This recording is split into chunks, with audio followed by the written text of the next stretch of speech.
नाही, 7S तर हे पूर्ण महाराष्ट्राला माहिती आहे किती क्लॅरिटी देतं, त्यामुळं मी वेगळं सांगण्याची गरज नाही. आणि मी एवढा मोठा प्लेअर नाही की एवढं मोठं कौतुक त्यांचं करावं. खरंच त्यांचं खूप खूप आभारी आहे 7Sचं, कारण संपूर्ण जगभरात तुम्ही कुठेही मॅच बघू शकता आणि क्वालिटी म्हणजे आपण जसं IPL इंटरनॅशनल मॅच बघतो तशीच क्वालिटी आहे.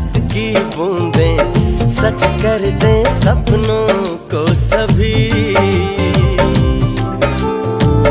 आँखों को नीचे नीचे मैं तेरे पीछे पीछे चल दूं जो कह दे तू अभी। पहाड़ों की छत हो, दुआओं के खत हो, पढ़ते रहे गजल हो। फलक तक चल साथ मेरे, फलक तक चल साथ चल, फलक